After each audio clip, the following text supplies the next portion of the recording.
Welcome to the annual interview. Welcome to the annual conference on cultural diplomacy. Today we have Lord Jack McConnell, former First Minister of Scotland. Today, would you mind us we ask you a few questions? Of course. Okay. Should there be... Too late now. Okay, yeah. First question. Should there be an increase in cultural diplomacy programs in the public sector? I.e., should we include the programs as an integral part within the Ministries of Defence, etc.? I think it would be important to include them not just in the Ministry of Defence, but across any ministry that is dealing with international relations. So, in addition to the Foreign Service, you have the whole development and aid department of the government, but also trade, tourism, all these different areas where there's an interaction between one country and another. There should be the ability, I think, or the opportunity to learn about cultural diplomacy and to have those values as part of your education for your career.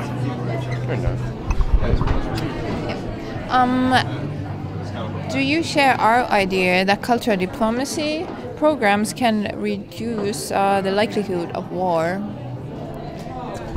Well, that's the main reason I'm here. I mean, for me, cultural diplomacy is an attitude of mind. It is about the way that we relate to other people on the planet, the way that, particularly that decision makers, understand the context in other countries, both the history, but also the contemporary context, the customs, the expectations. And I think through a greater understanding of other cultures, and not just a tolerance of other cultures, but a celebration of other cultures, then I think you can have both conflict resolution and conflict prevention. And that's my main motivation for being here at ICD. So do you think also the private sector should include cultural diplomacy programs into their work, for example, in social responsibility initiatives? Well, I think it's probably important in social responsibility initiatives, and it's maybe not immediately obvious to everyone why the private sector would have an interest in this area. But I think as successful companies are global companies, or at least have some form of global trade or maybe global procurement, or are just simply dealing with diverse communities at home, I think there is a need for forward-looking private companies to understand other cultures. So, I mean, for example, the most successful European companies in China are those who genuinely understand Chinese culture and the way that decisions are made in China, the history behind those, the development of communities and companies in China. So that's just one example. It's very important at the moment. I mean, I think for the private sector, yes, in their social responsibility programs, they should be thinking about this, but in some ways it's possibly even more important that as part of their mainstream thinking and the training of their senior managers and those who represent their company abroad, that those people understand other cultures and the importance of other cultures just as much as people in the public sector or normal diplomacy would.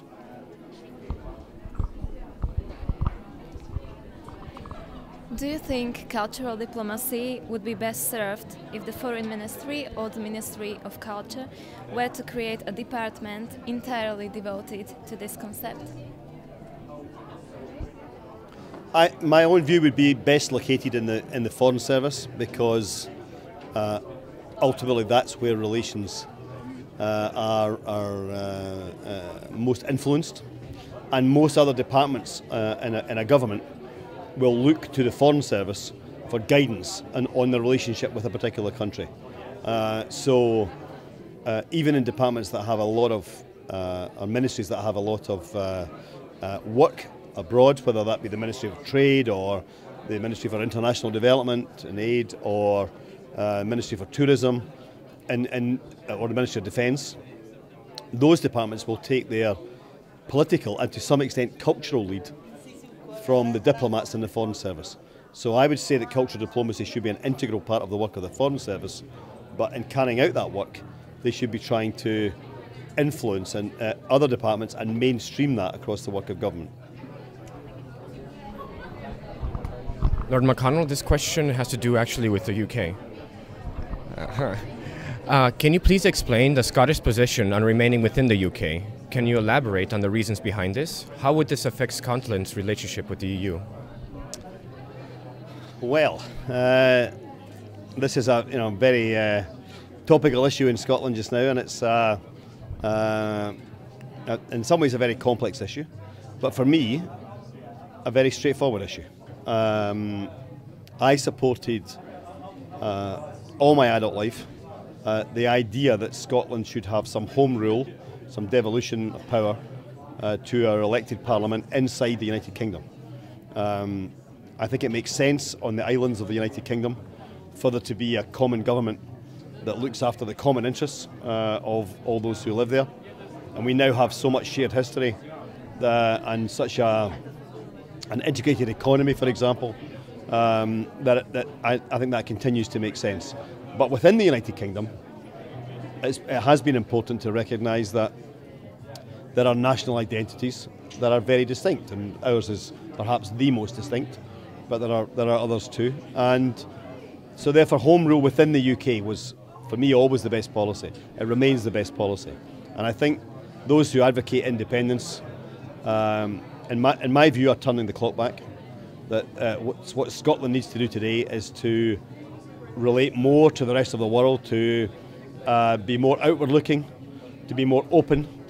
And I think nationalism and the debate around becoming independent and splitting off from the rest of the UK turns us inwards. It turns us to look more internally. And in my view, in today's world, that's a bad thing. So, I think we face a real important moment in our history here. At the moment, support in Scotland is about 50-50 between separating and not separating. So there is going to be a big debate over the next 3 years and a big vote, and that vote will be final. It will could change our whole history. But I hope that we take the sensible decision, which is to have control over most of our own domestic affairs, but at the same time be part of an integrated, multinational form of government, almost a multilateral form of government in the United Kingdom. Fair enough.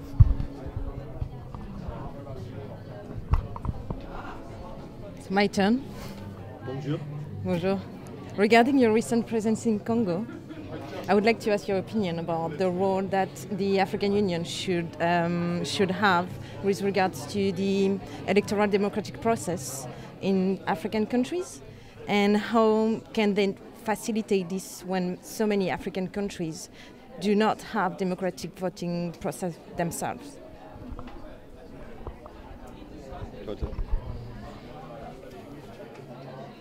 My answer relates both to the African Union and to the regional organisations.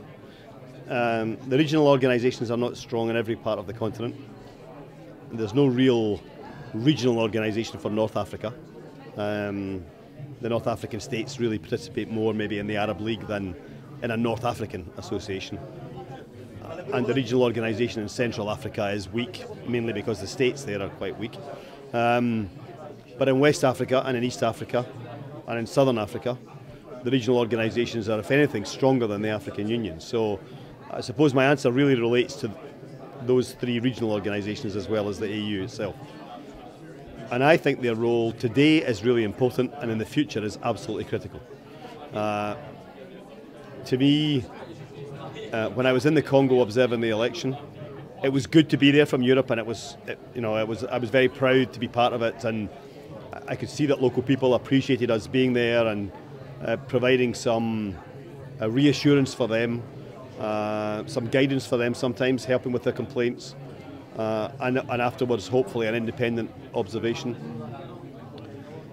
But I was even more pleased to see, and I spent some of the day with the South African Development Conference, Development Community's observer mission, who'd come from Angola and Mozambique and Tanzania, and they were just as involved as we were, if not more so. And the AU had a mission as well. I didn't meet them during the day, but the AU had a mission there too. And I think the role of these organisations is partly an election observation when the elections take place, but it's also an intervening in advance to make sure that elections take place. There are too many examples over the continent in the last 30, 40 years where presidents have decided that only they can run the country forever, and it takes pressure sometimes from your neighbours and friends to say, no, you have to go after 2 terms, the Constitution says that, and we won't deal with you if you break that Constitution. So the creation of democratic elections is best done by the African Union, not by the UN or the Europeans, but by the neighbours. And similarly afterwards, when there's a disputed result, again, the intervention is far more successful if it's by the neighbours.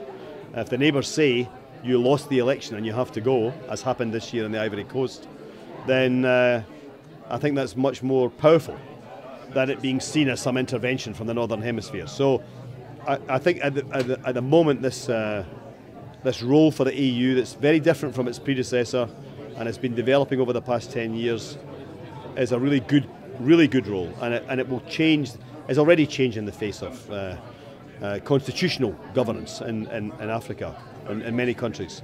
And I think what we need to do in the Northern Hemisphere is to support those institutions and invest in the African Union, invest in the regional organisations, because if we can build up their infrastructure, they can do more of this, and it will have it will be a real sustainable change in countries if it's done in partnership with neighbouring countries rather than imposed from a distance.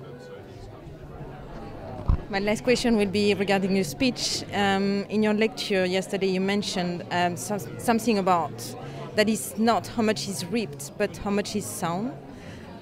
How much is reaped, but how much is sown? What about the soil where these seeds are planted? Shouldn't the source be held more accountable for development challenges instead of just reforming Western institutions? Shouldn't there be like a similar pressure to reform the South, to reform the developing country, to reform Africa and their institutions? Well, yes, absolutely. And I think the reality is that seeds grow best in good soil. And to use your prompt, and I think if we should be investing more in the longer term. First point, but we can do that more successfully, where the institutions of government are legitimate, where there are independent institutions that provide a form of balance and a check on government, and where governments are elected properly by the people and have a clear strategy that we can support. So that is why I believe very strongly that while we should be supporting education programs, and we should be supporting health vaccination programs, and we should be supporting water programs, and it is important that aid is directed to these individual aims. In some ways, in the long term, it's even more important that we support security systems, that we support governance improvements, and that we support the regional institutions that will help make them work in reality. So, in many ways, the point I was trying to make by that phrase yesterday was that yes, we have to plant more seeds. Certainly have to harvest a bit less, but also we need to make sure, yes, that the soil is strong enough that the seeds take hold. Thank you. So I would be happy to welcome you for the EU-Africa Alliance Conference, or for the AU Conference in London. Just let me know when you're available. When is this? The EU-Africa Alliance in Berlin in January, and the AU Conference in February in London. Okay, so I will. Yeah, we'll be. If I'm in London, of course I will. Okay. Thank you. Thank you very much. Thank you very much. Thank you.